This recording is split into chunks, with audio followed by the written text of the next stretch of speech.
My socks are Christian socks. Oh. They say I am. Did they give their life to Jesus?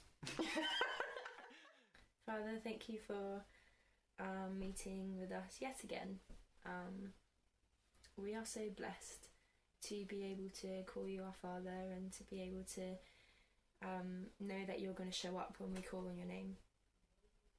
And we thank you so much for Ed and the conversation that we just had and the joy that you brought into it. Amen. Amen. Hello. Hello. How are you doing?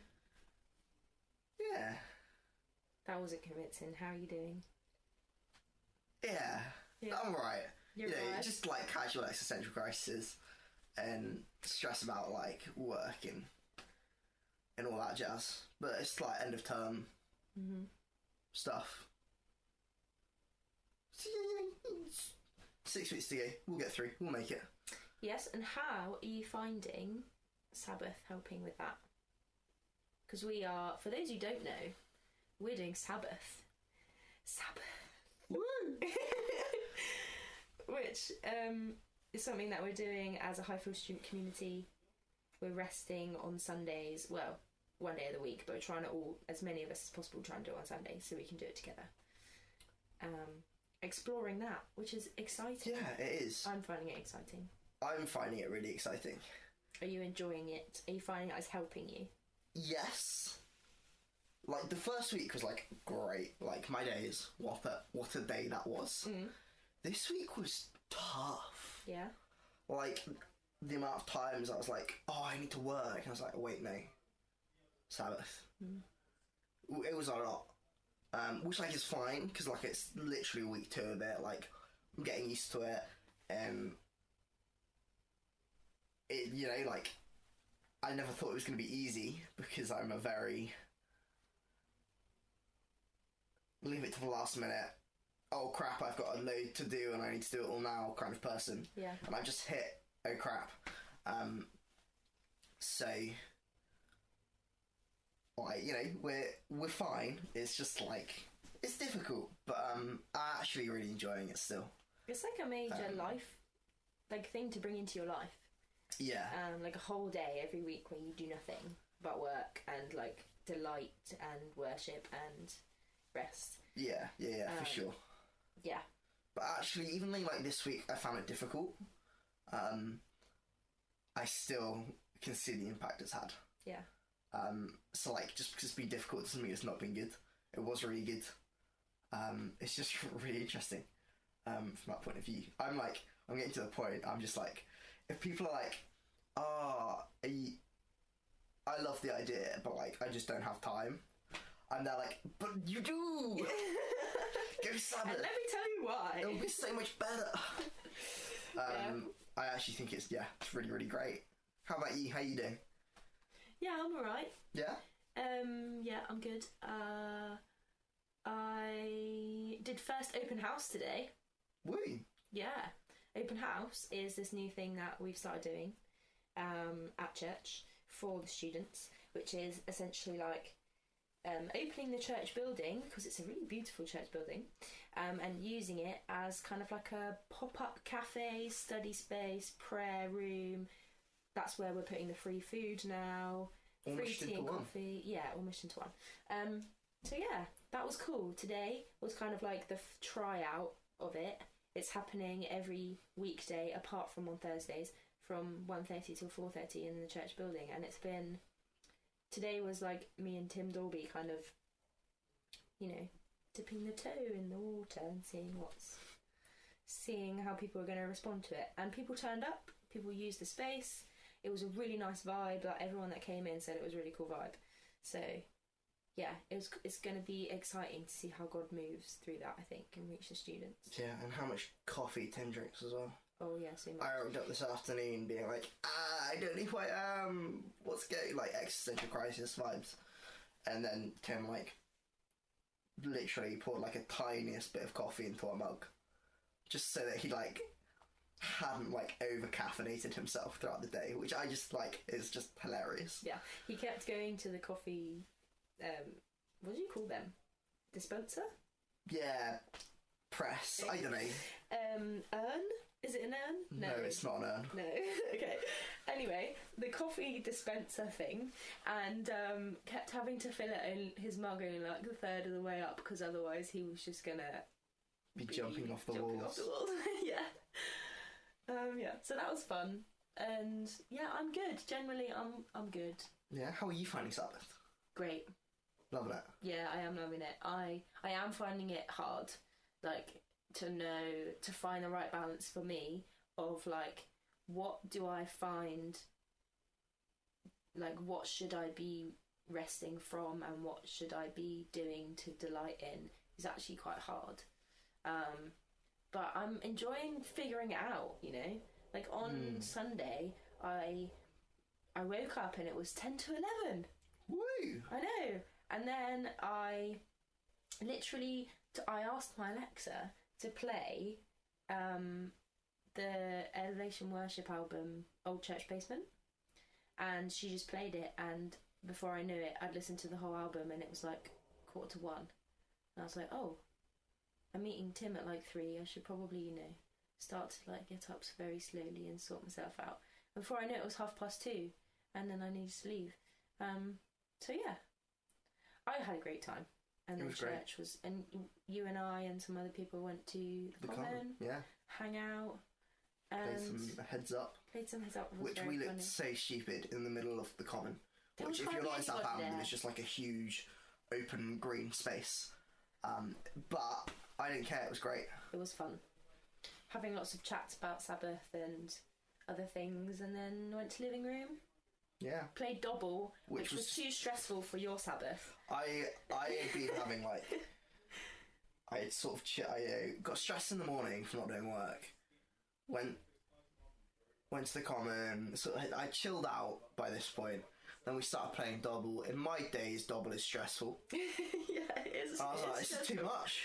I need to stop. Yeah. So I did. It was stressful. Anyway. Highfield headlines. Yeah, I've got some. One of them is a voice note, which I'm thinking we should play. Yeah, so that I don't have to relay. It is from SG. If you don't know who SJ is, SJ, go listen to the episode we did with SJ, which I believe is episode 3. Stumbling into Friendship. Yeah. That's good memory. Yes, it was. Episode 3. I'll play it. If I hold it here, there's 2. So let me just turn up the volume. Okay, so testing from me was this week I had to get my loudspeaker like kind of done. It's due this week, and Monday last week it was not, like, there was no sound coming out of it. There was lots we still had to do. We needed to make ports and stuff. And so I was like, oh, and so I just prayed the whole week. I was quite stressed for a week. And things like, a couple of my teammates actually had a lot of family stuff going on, and like stuff, you know, when stuff just happens in a week and it just doesn't really work. And so by the time we came to Thursday, like nothing had come together, even though I'd tried. And so I was like, okay, Lord, I just need your help, please. And God was like, don't worry, today's going to be like, what are those, like a celebration candy. There's going to be little pops of like, you'll see me working.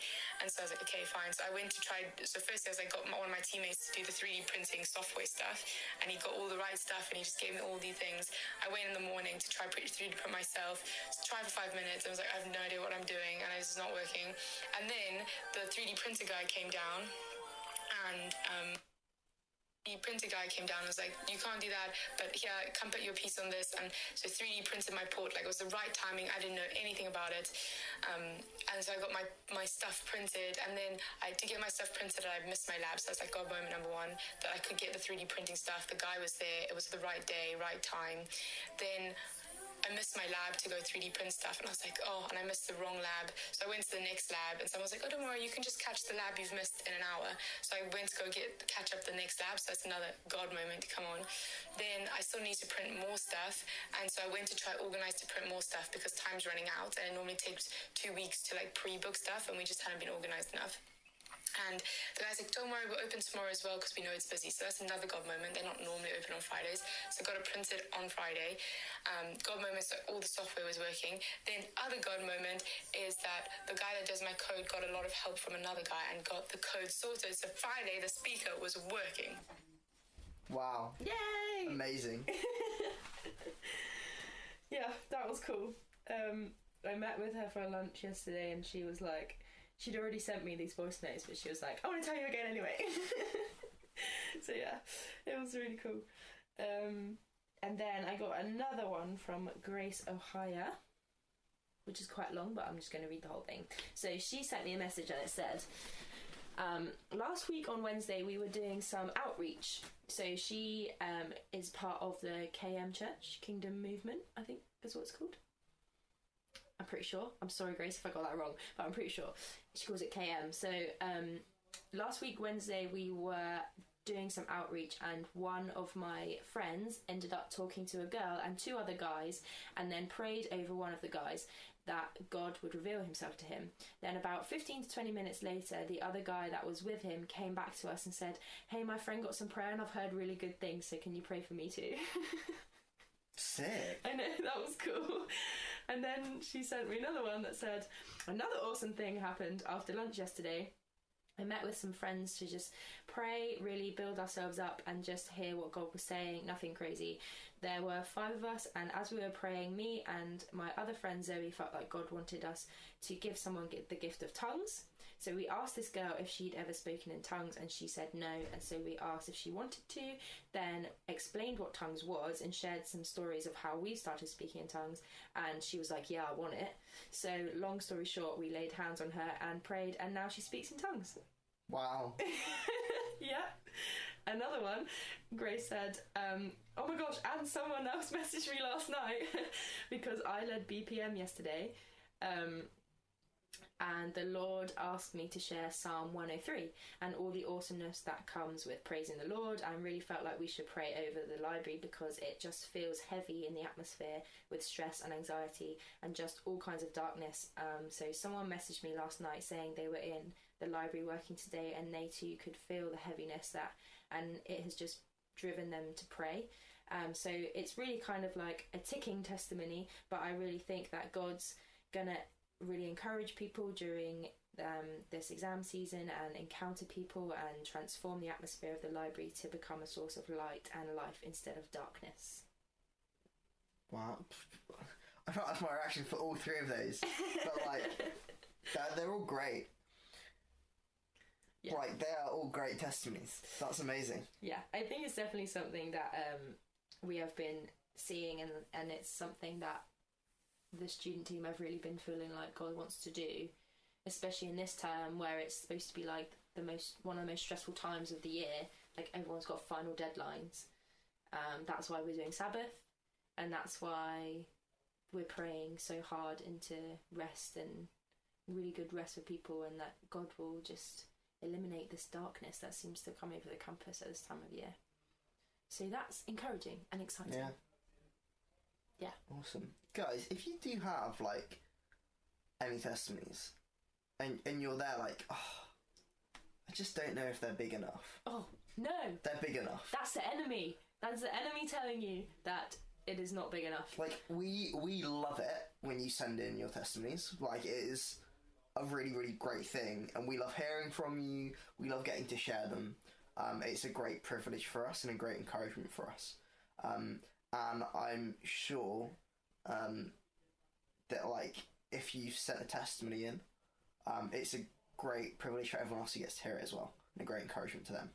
So, like, if you have a testimony, no matter how big or how small, no matter whether you got 1 or 20, just send them in. We'd love to hear from you. We really would. Please send them in. And if you want to know how to get in touch with us, then hang around until the end of the podcast Yeah. and you'll be able to find out. Who did we speak to today? We spoke to Ed. I don't actually know Ed's surname. Davey. There we go. Ed Davies. He is, he goes to Highfield Church. He is doing the discipleship year, which is basically like a gap year internship kind of thing. He'll tell you all about it. And he'll tell you all about it in more detail. And he does that in the youth work at Highfield Church. Yes. But he also gets involved with the student stuff, which is sort of how we know him, because he is student age. Yes. Technically not a student. Not a student, but does come to all the student stuff. Right. We love him. Right age limit, yeah. Right. What do you call it? That one. You know what age. I mean. Yeah.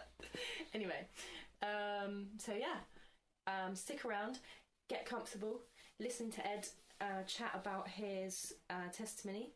It is a good one. It is a good one. It is a heavy one, but it's a good one. But also a really light one at points as well. Oh yeah, it's very. There's lots of laughter. There's laughter. There's like really deep stuff, which is it's crazy to hear, like the stuff God's been doing. But then there's also just really like, oh my days, God is so good moments as well. It's a really great mix. So stick around and have a listen. Ed, hi. Hello. How are you doing? I'm awesome, thank you. Awesome, great. Yeah, well, so actually, as soon as I said that, it occurred to me that's like quite a unique way to say it. Well, because basically, so SJ, Sarah Joy, sent me a clip of a comedian saying how we Brits, we always are like, someone says like, how are you doing? Not too bad. I'm alright. So we both said we'll commit to saying like something really enthusiastic. Oh, like, I love that. Like, unless you've actually had a bad day, actually like be thankful. Like, even if you have had a bad day, be thankful. So I'm trying to commit to like, if I have had a good day, it was an awesome day. So yeah, so I have had an awesome day. So what's been so awesome about your day today? Anything? So Tuesday is DOI teaching day, which is discipleship year for anyone that doesn't know. Yeah, we were just looking at Christian leadership and teamwork, and yeah, it's just good. I had a chicken pizza for lunch, which was awesome. Yeah, although actually one sad thing, this is a complete ramble, but one sad thing was so yesterday, I think it was, from the Highfield food drop, I got some like, they're called like muffins, but they're not like a chocolate muffin, that kind of thing. It's like muffins like where you know, like muffins. yeah, like a McDonald's like the bacon and egg Warburton's ones that we muffin. get. Yeah. So I got that, stuck them in the freezer last night, and then after I had my pizza, I was like, I could still eat a bit more. So I got 2 of those out, and like toasted them, but they were still like frozen in the middle, and it just really annoyed me. Like, Wait, so did you get them out and you went to eat them, and you like butter them or whatever?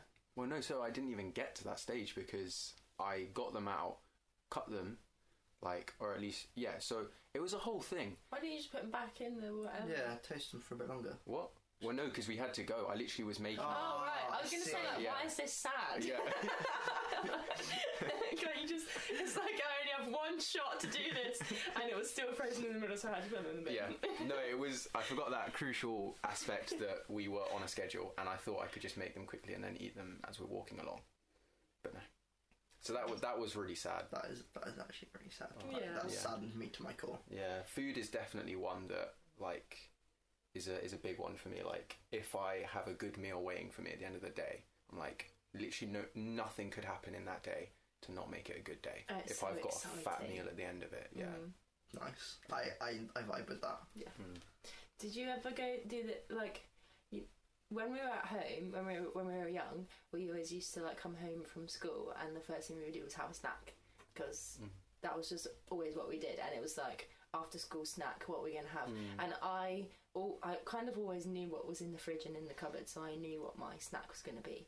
And the worst days were when I came home and somebody had eaten my after school snack already. Oh man, my family's so bad at that. You have to label everything. It will just get annihilated if it's in the public space.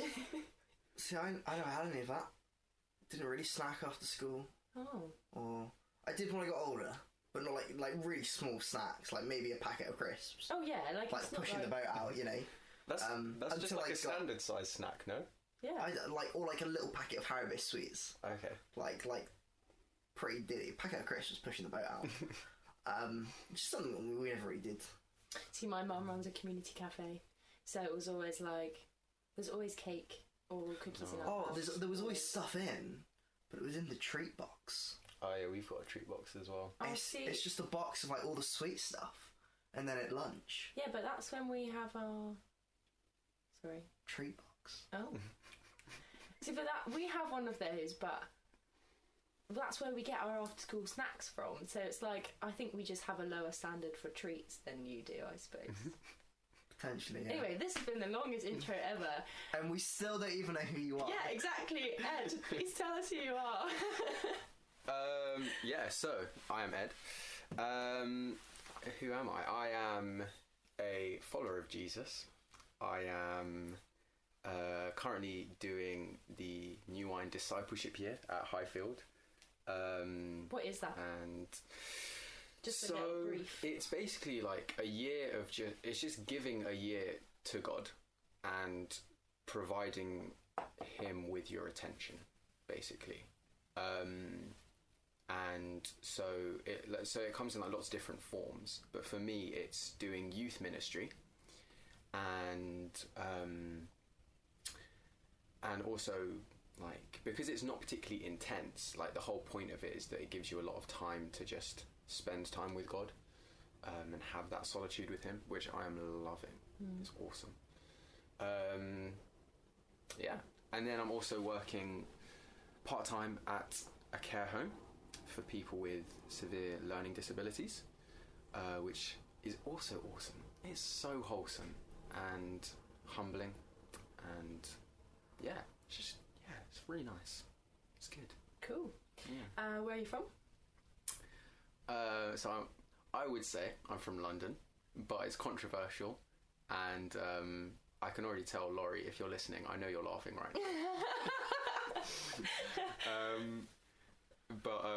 So I'm from a place called Harefield, which is a village. Like, there is a farm there, and it's like literally right on the outskirts of London.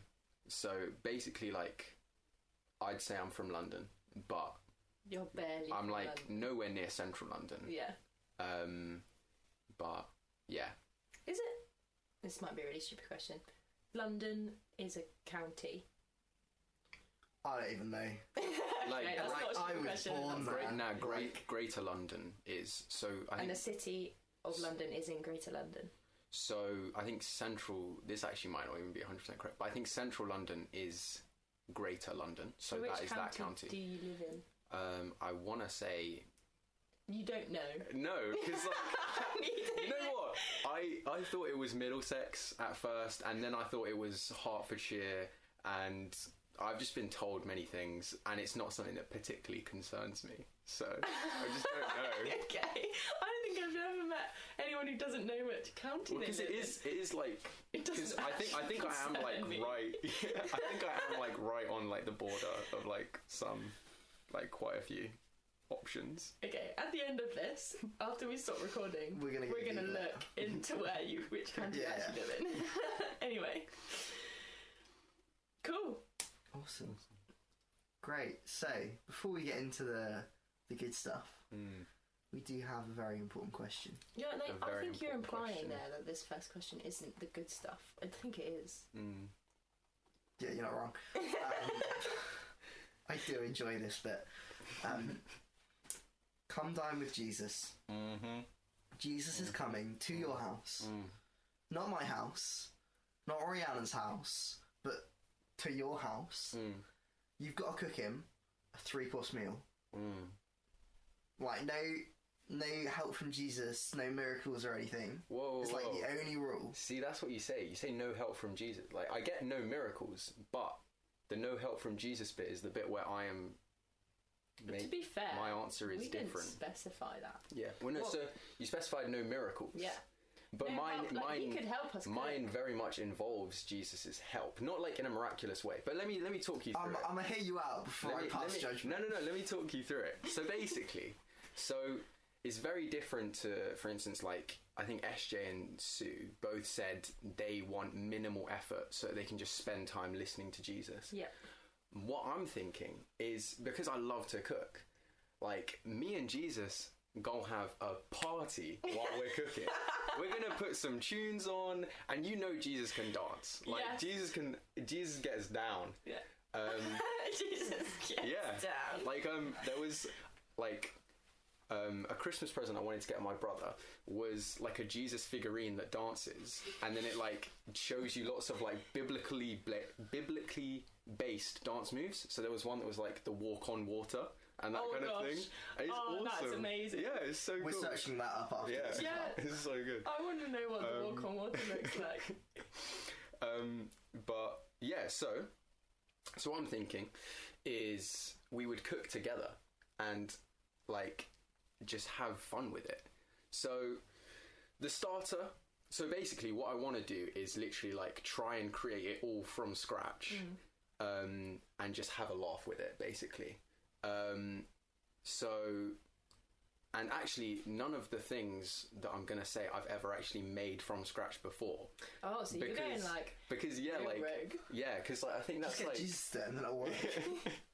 well, because that's like part of the fun of it, I think. Like when you're cooking with someone and you've like like you're trying out a new recipe, like it's just such fun.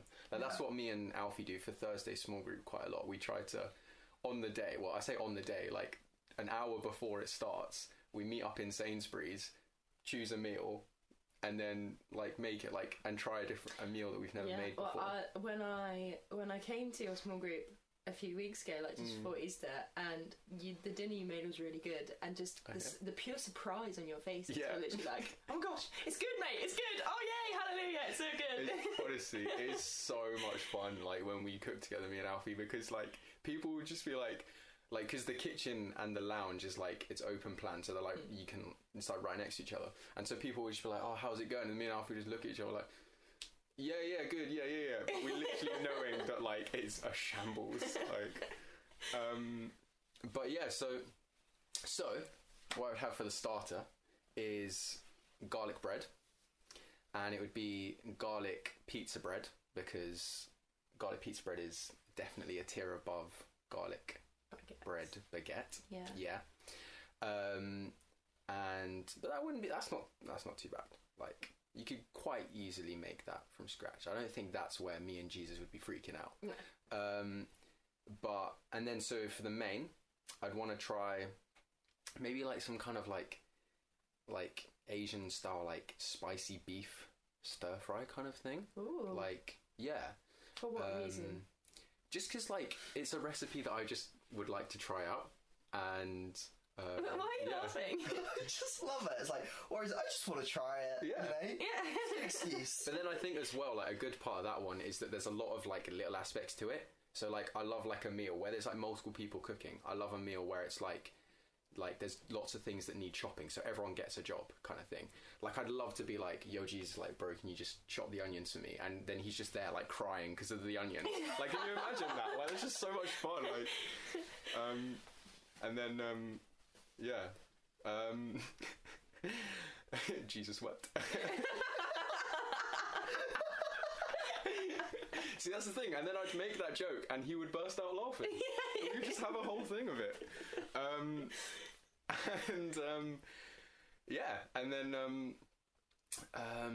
then for dessert, I would make what me and my mum call the holy pie, which is basically like banoffee pie, but taking out the healthy bit of banana and adding on a lot more chocolate on the top. So yeah. I'm trying to make a new name. It's genuinely like... Chanoffee pie? No, there's no N. Chocoffee pie. Just choffee. Sure. Choffee pie. Wait, so you take out the banana... You basically swap out banana for chocolate. Do you put chocolate in the middle where the banana would be? No, so what we do... So it's the like the biscuit crumb kind of base. And then like caramel... Jesus would like that joke. And then caramel, and then like cream on top. But then what we do is like so let's say we're making it like for the family. We'll like we'd know what everyone's favourite chocolates are. But like if we're making it for people, what we'll do is in advance ask them what their favourite chocolate bar is, and then make sure that that's like crumbled on the top. Ooh. So there'll be like literally like 5 or 6 different kinds of chocolate all crumbled on top. What do you think Jesus' favourite chocolate bar would be?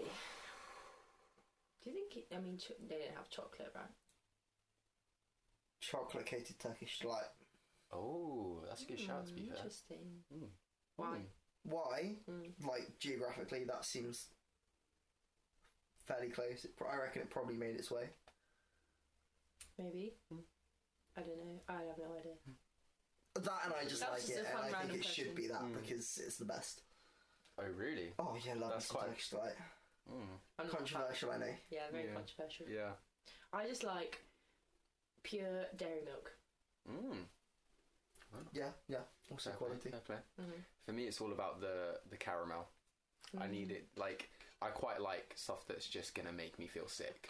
Like, that, hence the holy pie. Yeah. It's genuinely excruciating to eat. My mum came up with this hack, you know, chocolate fondants.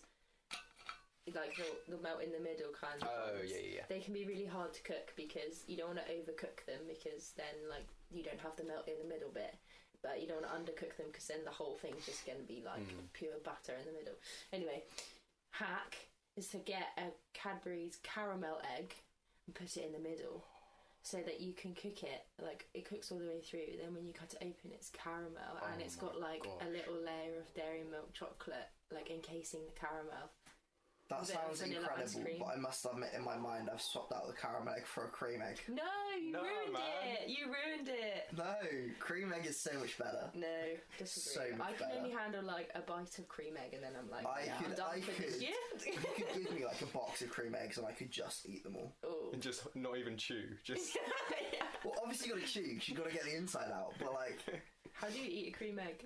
you bite off the top, lick out the inside, and then eat the rest. wait, completely. No, not completely, because you need some left to eat with the chocolate. Do you not split it in half and then that's easier to That's get so the messy. middle out? You just bite enough of the top off that you got a nice little hole to scoop it out with your tongue. Okay, this is need to move on. You ask.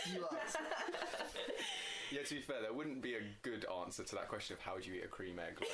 Like, I mean, unless it's just, I was just eating it. I just take bites out of it. I feel that's pretty standard. I feel like a lot of people do. I have. Yeah, I have heard that that's the thing. You've never done it. You're missing out. I do that with a caramel egg. It's just, cream eggs are just better. But anyway, moving on. Right. That was a good answer. Question 2 is, tell us about your testimony. How did you come to faith? Yeah, tell us about that. Yeah. So the classic of I grew up in a Christian family, and yeah, like I think for most of my life, like up until I was like 18 maybe, my faith was just like, it wasn't really a big deal to me. Like, it was just like, I knew there was a God, I knew he loved me, but I just didn't really think about like how that actually, like what I could do about that.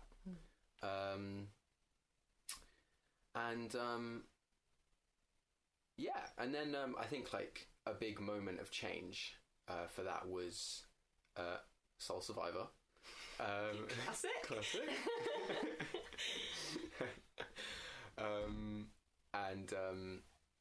Yeah, so they asked us, they said like stand up if you want to like commit your life to ministry, and I stood up and people were praying for me, and one of the people praying for me put their hand on my chest, and as they did that I just felt the Holy Spirit just like go like through my chest, and I just felt like just like falling back, and it was just a weird thing, like that thought popping into my head, like you should fall back right now.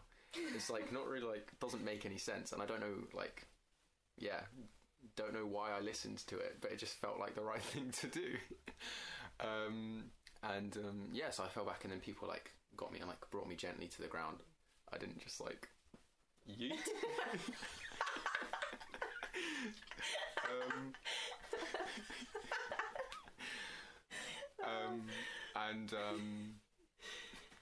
This is a regular occurrence, I have to say. Like, I've known you for less than a year. I think I've seen you fall over from the Holy Spirit. Yeah, honestly. So many times. Yeah, God's having a lot of fun with just getting me to fall over during prayer. And honestly, I genuinely think like a big part of, well, not a big part of it, but definitely a part of it is that Jesus is just chuckling, going like he fell back.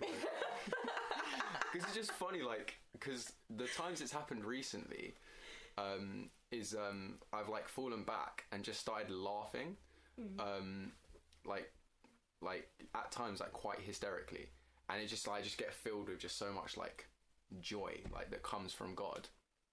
And I don't think God will be up in heaven watching that with a straight face. I think he's going to be bursting out laughing as well. Yeah.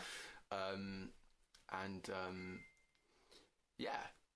But yeah, so I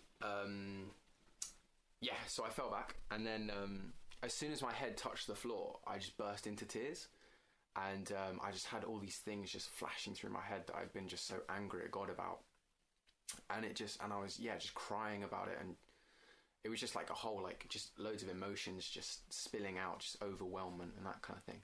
But then it transitioned to actually, I just felt so much peace about those things, and it was like tears of joy, just knowing like that God has got it. And so from that moment onwards, I kind of just, it just hit me that this wasn't something that I could take for granted anymore. Like, this had to be just the biggest thing in my life. And so that was like a big moment for me of like it shifting. Cool. So, since then, what's your journey been like? Because how old were you when you had that experience? 18. Okay. And I'm now 20. My journey's been, it's been amazing. God's been really cool. I think, God's just been with me since then, just really like trying to like push the boundaries on how much he can challenge me to be obedient to him.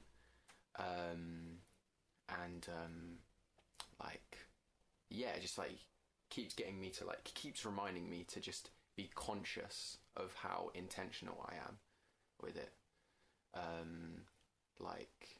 Quite a funny story was one time, I felt like going for a walk, and as I started the walk, I felt God say, like, I think I'd been like listening to a sermon about like just dependence on God, and at the start of the walk I felt God say like, just like whatever gut feelings you have on this walk of like which way to go, like they're from me, and trust that. And so I'm just going on a walk, and so I'd get like a gut instinct of so I was like walking through a forest, and I got a gut instinct of like go off the path and go like walk like through these like bushes, okay, and it was not an easy walk. It was like thorns and like all these things, and then I was like going through, and then God was just like directing me like all these like little steps, like like you see that bit, like make it to there, and then like that kind of thing. And so I do this, and I'm like going for like 20 minutes like just through like a flipping forest, like and then and then I got to like this fence, and I felt God say like climb over the fence. And so I climbed over the fence, and I dropped down, and there's just a farmer just there, and he's like, "You alright, mate?" And I was just like, "Oh, sorry," and then he just kind of walked away. And then I just said to God, I was like, "God, why'd you do that?" And he was like, "Just see if you would do it." Like, and it's just one of those moments where God's just like just having a good chuckle, just like like not laughing at me, but at the same time like laughing at me, like like obviously like almost like, you know, like a parent watching their kid like take their first steps and like waddling, you know, like that kind of thing. It's like very gentle, but like just like having fun with it kind of thing. Also, like, so much pride I'm sure he was feeling watching you, listening to him and going, man, he looked like a fool, but he did it. He did what I asked him to. Yeah, I've noticed like so much that God really tests like our obedience, literally knowing that like we'll get, like it won't come off, not that it won't come off well, but like for example, like I went on a walk one time, and I felt God say, literally every single person that you come across on this walk, ask if you can pray for them. And I came across like maybe 6 people, and I asked every single one of them. I got rejected 4 times, but after each rejection I was like, I obeyed God, and I was just so happy. Like it felt so good. And it was just that thing of like, sometimes God just does just test us, like knowing that it's not going to work out, but just to like, you know, like help us to push ourselves out of our comfort zones. Yeah. Awesome. So you've been doing discipleship there, discipleship year, this year. What's that been like? It's been awesome. Like everything else in your life. I need to think of more like fun words. It's been scrumptious.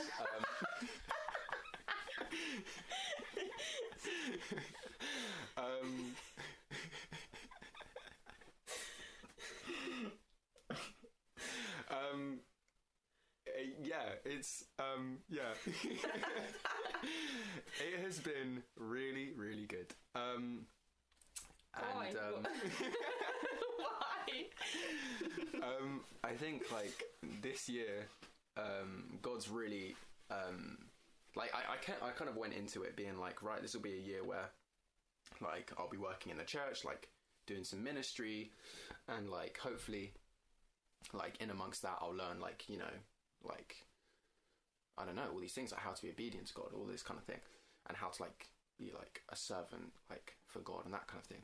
And God just kind of like was like, yeah, like you're gonna do that, but like there's like so much more we need to work on, buddy. And so it's just been so cool. Just like he's just really like grown me in my prayer life, and yeah, like prayer's literally gone from being like pretty much like very near a last resort of like I'll try and solve it myself, and then if that doesn't work, then like I'll give it to God, to actually being like literally like the first point of call.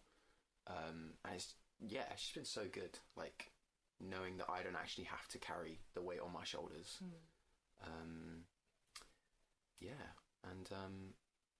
It's just been teaching me so much, and it was like I was saying before, like mostly through like just time of like solitude and spending time with him. Like probably one of the biggest things I will ever learn in my life was something that he's like come to show me, which is that if you have a problem, like literally like any kind of problem, don't fixate on solving the problem, fixate on God. And that has literally just changed my life, because I'm a big like with the big things I try to like control it and try to like plan and like solve it, that kind of thing. And so that was like a really, really key one for me to learn, because it just always like every time I tried to solve something, it just ended with me just like feeling like I wasn't good enough. And now I know that obviously I'm not good enough, but God is, and like he's my teammate, so that works pretty well. Well, it's good to have God on your team, right? Like you know you're not gonna lose. That's awesome. So any like major points in your walk with God so far there? Because obviously you were brought up in a Christian, it's very classic, brought up in a Christian house, and like had that moment of realization where you're like, wow, okay, this is what it actually looks like to be a Christian. Like, what has your journey looked like on the way? Have there been any other major points for you? Yeah, so I think like probably the like definitely like one of, if not the biggest parts of my walk with God has been my battle with lust. I think like I yeah, like from the age of 15 to 19, was like just like I was just living that lifestyle of like going to parties and drinking lots and yeah, just like getting with random girls, like at times sleeping with random girls, and it just left me feeling just so broken, so broken. And yeah, like it's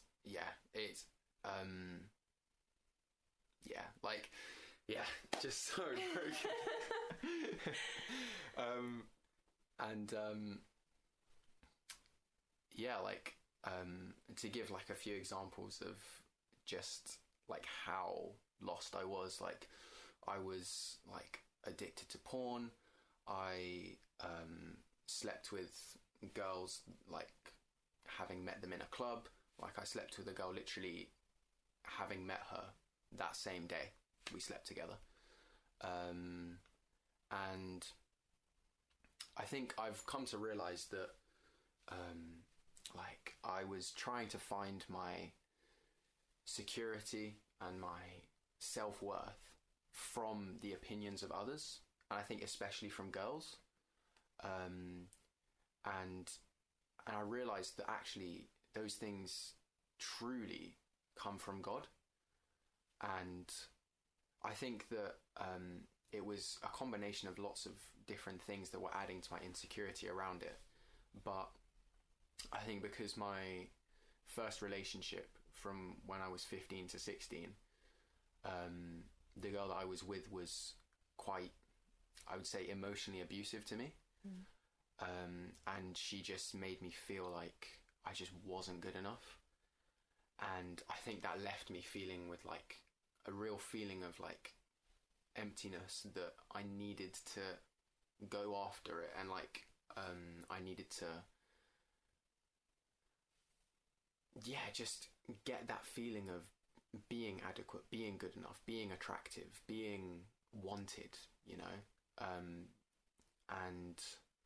And that was the only way that I knew how to do it. And I just remember like just feeling just so lost, just like I just felt just so many different things. I was in such a cycle with it of like there was a good period of time of about 6 months, and absolutely no one knew this at the time, but I was sleeping with 2 girls, and literally what I would do is just like on a near weekly basis just meet up with them, have sex, and then go home, feel guilty, and then meet up, have sex, go home, feel guilty. And I just was so trapped. I was such a slave to it, because it was like feeling guilty, but then feeling too guilty to bring it to God, because when you go to God, you have to talk about these things. You can't hide anything from God, because if you do, he won't like be angry at you or anything like that, but he'll just like, you'll have that feeling inside of like I can't be 100% right now with God, and it does leave you feeling like there's something missing, because being 100% with God and fully like committing to him, trusting him, literally just brings so much peace. It's just so much peace. And and I'd been just seriously lacking that, because I prioritized sex over relationship with God, even though I still considered myself a committed Christian, because on the outside to everyone else that's exactly what I was. Like literally no one knew about how deep in I actually was, like in my enslavement. And and I remember one time, literally probably my favorite moment like with God was a moment where I've got a cross necklace that I wear every day, and I went to put it on once, and I just thought to myself, like, I don't deserve to wear this, and I just felt God say just so gently, of course you don't, now put it on. And it was just the most amazing moment of like, just so many different realizations came crashing in of like, yeah, like just forgiveness, and how like it's just not in my strength, and yeah, I think like yeah, I think that's probably like one of the biggest, if not the biggest thing that I've ever learned, like in my walk with God, is that it is in His strength, not in mine. Like, it occurred to me not long ago, like a few weeks ago maybe, that I actually shouldn't have stayed a Christian, like throughout all of that. Like, do you mean like you're amazed that you did, or kind of like you weren't, essentially, if you see what I mean? Yeah, like, as in, I'm amazed that I did, because like I was constantly, like countless times, I was like, the phrase that I've like come to use is I was blatantly disrespecting God.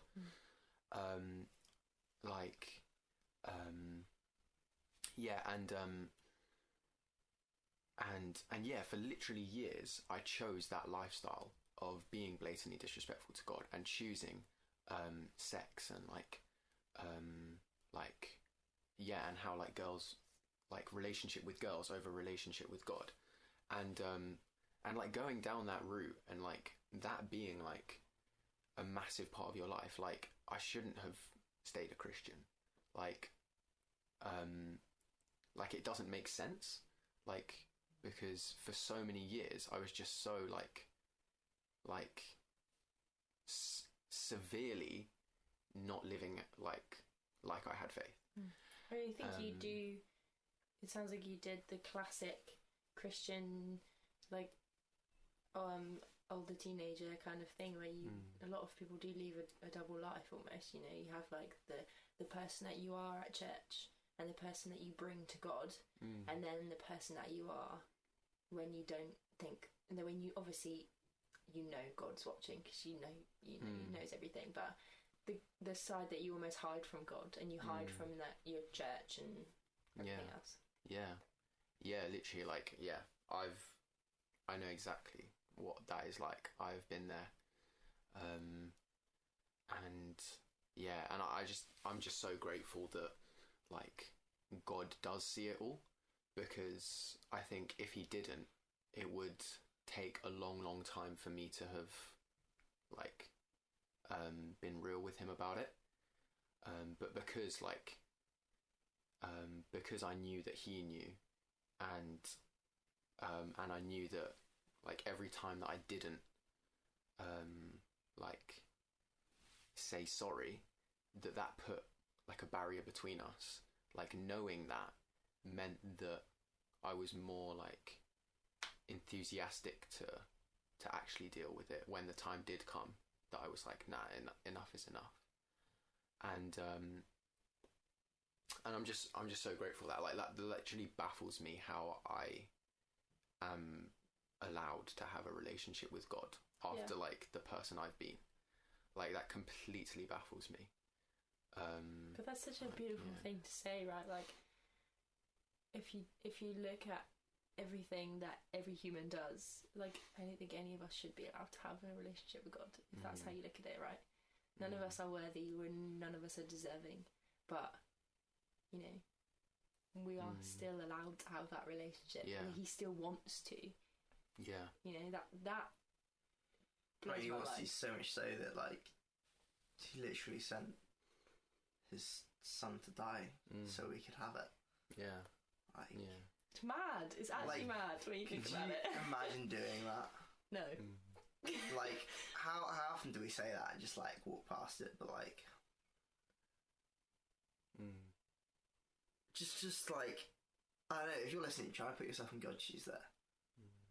Like, all these people, right? And you're like, okay, I'm gonna give up my son. Like, I'm gonna send my son down to them so that they will kill him. And in that, the death of my son, I will be able to adopt all of these people as my sons and daughters and have a relationship with them. Like, we did nothing to deserve that. Yeah. And I think, like, something that hit me recently was that another like baffling aspect of it is that God not only like forgives us knowing what we have done, but what we will do. Yeah. Like, he forgives us knowing that we're literally going to turn around and be disobedient to him, be disrespectful to him. Like, can you imagine like forgiving someone knowing that like they were going to like literally like as soon as you forgive them they were going to go and like chat rubbish about you behind your back, like and that's like, you know, quite a mild example compared to some of the like stuff that I have done, like that's just been a right slap in the face for God. And I think that's probably like my favorite aspect of like the Christian faith and that relationship with God, that like you don't need to tick any boxes like to earn God's love. There's nothing that you can do, because that's like the beautiful thing about it. It's literally impossible to earn God's love. It is literally impossible. And so it's not a thing of spending your entire life striving after God's love, because you get it literally even if you sleep with random girls and, you know, like, and objectify them and all these kinds of things, like God's daughters. Like, I've been so disrespectful of God's daughters in the past, and he's still, every single time that I've come running back to him, he's just welcomed me just with a fat hug. And like, and I literally, even on my best day, don't deserve that, let alone like some of the days I've had. But it's when we do that with like full openness and honesty to God about like the entire sum of who we are, like when we hide nothing from him, that like we can truly experience God's love. Like it's out of that love that we do things for him, right? Like it's like you said, you can't earn it, but actually when God gives it to us, if we're truly experiencing that, we're going to want to change, we're going to want to stop doing all of those things. Yeah. There's this line that so there's this song that we listened to a lot in our small group last year, because I think I put it in the Highfield Students chat one day, and then everyone was like listening to it all the time. Right, yeah. And Ed came to small group once and he was like, Rhiannon, I can't stop listening to this song, so he started playing it, and there's this line in it that just goes, on my best day, I'm a child of God. On my worst day, I'm a child of God. It's called I'm So Blessed by Kane, and it's so good. But I just love that line. Like, the first time I heard that line, I was like, what? Because I was thinking they were gonna. I heard the first bit, and they were like, "On my best day, I'm a child of God," and then I was like, then they said, "On my worst day," and I was like, "Oh, what are you on your worst day then?" And they said, "I'm a child of God," and I was like, "Oh yeah." Which is just so true. Like, even when you get to the end of your day and you're like, "Oh, I've been really bad today," actually, the truth is I'm still a child of God, and there's nothing I can do to get away from that, which is just so beautiful. Yeah. So, was there like a moment where you, because you say obviously you're not like that now, At least I don't think you are. Yeah, I could still be living that double life. Was there a moment where like you really felt like that is enough now? Like, I am so done. So the funny thing for me, and honestly, thank you God for being so patient, because I had like 10, 20, 30 of those moments where I just feel like, you know what, like I am so done. Like, this is actually just like, this isn't me. This isn't like fulfilling me. This isn't my purpose. Like, and I had like that moment like 30 times.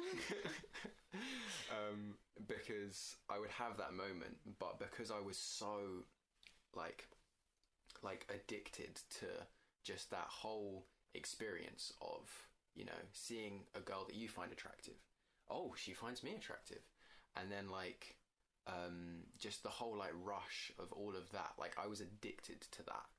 And being wanted, that's basically what it was. I was addicted to being wanted. Yeah, because like I was so trapped in that, it took so much persistence from God, of like having those times. And it's just like that point again about like God like forgives knowing what we're gonna do.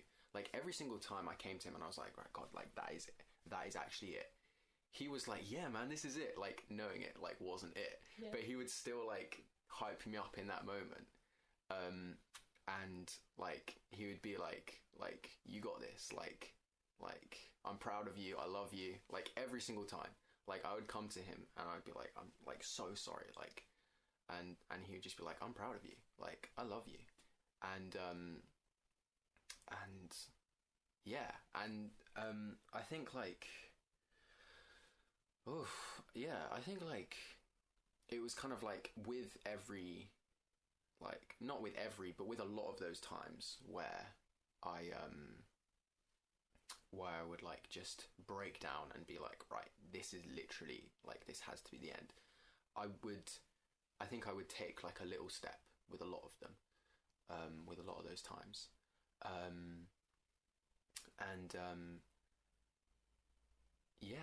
And so I think like honestly, just thank you God for literally just being so persistent, because because I was just such like a problem child.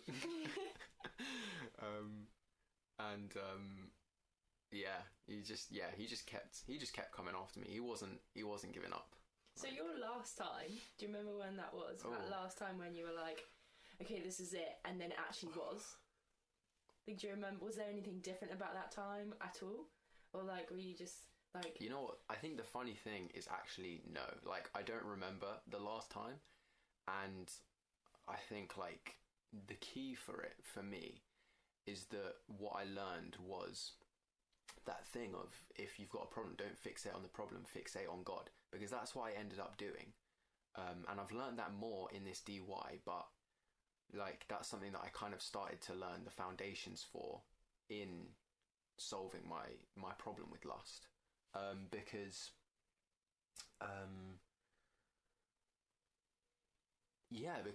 I would like I'd had all those times, like so many times, and it just wasn't working, and I started to realize like I actually can't do this like on my own.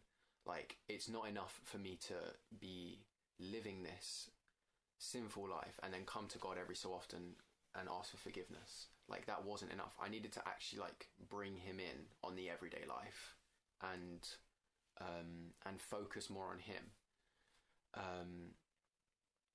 And so I started to do more things, like spending more like one-on-one time with him, you know, like climbing over fences into farmers' grounds, and it's like I just worked on my relationship with him, and that just made all the difference.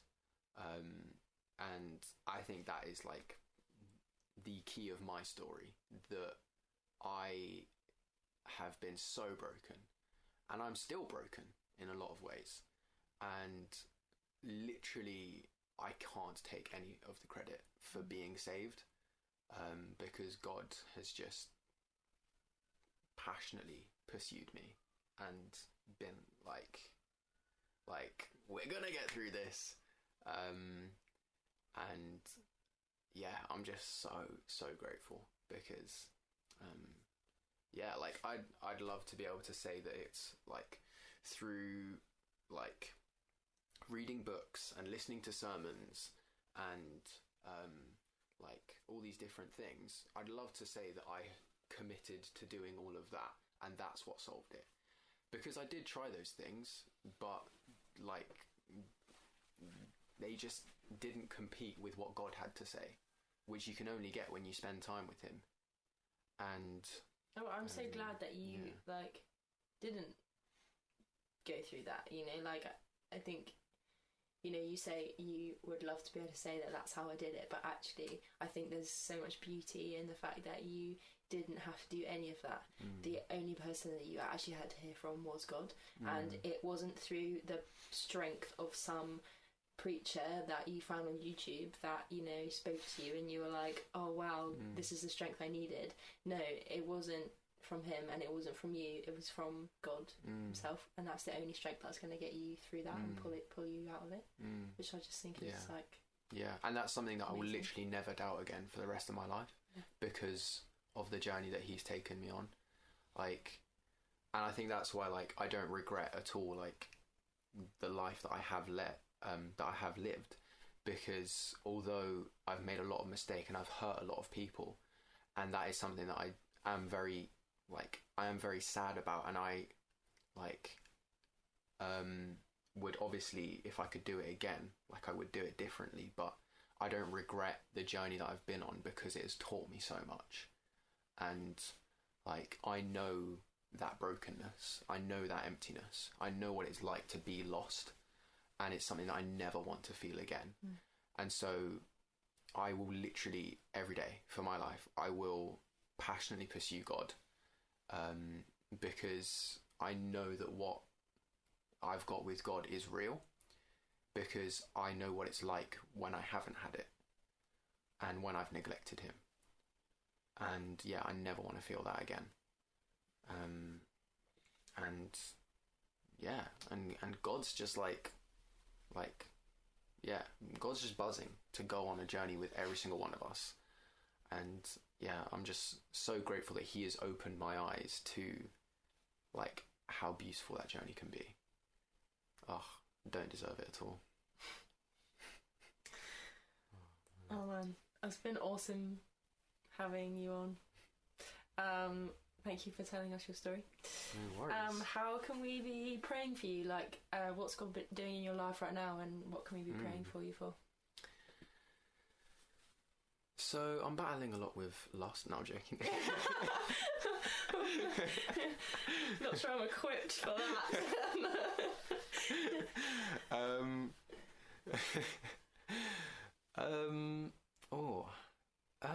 Well, I'll tell you what. I think like probably like, so my area of ministry is youth at Highfield, and I think God's just doing just awesome scrumptious things at youth church, and yeah, like okay, I'll just give a quick example. So on the youth weekend away, like a month ago, we in our final session, Tim, the youth pastor, asked if anyone wanted to give their life to Jesus, and one of the year 7 boys put up his hand, and on the previous night a couple of them had given their lives to Jesus, and like we'd have like 1 or 2 leaders would go and pray with them while everyone carried on worshipping. But on this one, literally all of the youth just swarmed around him. Wow. And like just all like started praying for him, and we leaders couldn't even get to him, and we were just all on the outside just crying, looking at each other like, so awesome. like what's going on, like They're all praying for each other. yeah, and literally all of us leaders were just crying, like it was just amazing. And then also a lot smaller, but another one that really hit me on that weekend was in the free time, one of the year 10 boys was just sat reading his Bible in the free time, and I'm like, no way. Like, you're 14 years old. Like, how are you not upstairs, like, beating up the other boys or something? Like, and I just go past and I'm like, what are you reading? He's like, the Bible. I'm like, no. Like, what? Like, oh. Was it Laurie in it? But yeah, so I think, like, I would, like, yeah, like, one thing I'd love prayer for is that, like, that area of ministry. Just, like, firstly, like, just thanking God for what he's doing in it, because it's just so special. Like, oh, it's mad. Like, the kids teach me stuff because, like, they're just passionately pursuing God, and they're like 13, and I'm just like, wow. So that would be awesome, just that God keeps doing what he does in that. And then I think for me as well, I think I would love prayer for just like seeking time with God, time of solitude, because I'm definitely getting a lot less time of solitude this term than previous terms, because I'm just more busy, and so I would love to just remember to be intentional about that. Yeah. Awesome. Should we pray? Yes. Let's do it.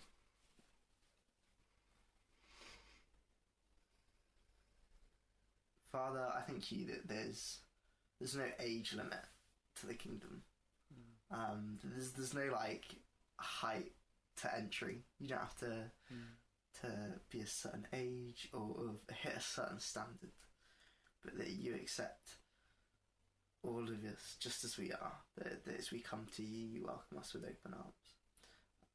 And I thank you the incredible example of the youth churches of that, how exciting that ministry is, and the way you're moving in that group of young people. I pray that would just continue, that would flourish, that Ed and the other leaders would be really encouraged by what they see, and it would also be a really great light for people that don't know you yet as well. And I just pray for Ed in particular, that you be with him, that he would continue to seek you, that his passion for that time of solitude with you would just grow and flourish, and be something that he truly prioritises, and just gets to enjoy to the biggest extent possible. Amen. Amen. Father, I just so I want to thank you for everything that you've done in Ed's life. I thank you so much for the just like a relentless forgiveness that you keep running after us with. Thank you for blowing our minds daily about how awesome you are, how forgiving you are, how generous you are. We thank you that you brought Ed to Highfield and that we get to share in his story. And I just ask that you would really keep Ed like holding on to those this story, kind of, you know, carrying it through his life with him, not holding on to it like attaching so much weight to it. But Father, I pray that he wouldn't forget that his failures have made him who he is through you. I pray that he would just be reminded that he can use these failures to reach you even more, to help in other people to reach you. Father, would you send out his story to whoever needs to hear it, because we know that a lot of people do. Amen. Amen. Ed, we've had a scrumptious time with you as we've chatted to you. It's been really amazing having you on, so thank you for coming. No worries, thank you for having me. No, it's been our pleasure. If anyone wants to get in touch with us, you can message Rhiannon or myself on Facebook. can message Stumbling to Eternity on Instagram, or you can email stumblingtoeternity@gmail.com. We would really love to hear from you. Yeah, please send us your testimonies, kind of like little things that God's been doing in your week, because we want to be able to share them. Encourage each other. Send us, if anything you particularly want a prayer for, we can start doing that. Yeah, we can pray. Praying for our listeners, we'd love to do that. Anything that you want to get in touch with us about that you know have really spoken to you through the podcast, or if you want to get in touch with one of the guests that we've had on, please let us know, because we'd love to hook that up as well. Yeah. So we will see you next week. Or speak to you next week. Yeah, we'll speak to you next week.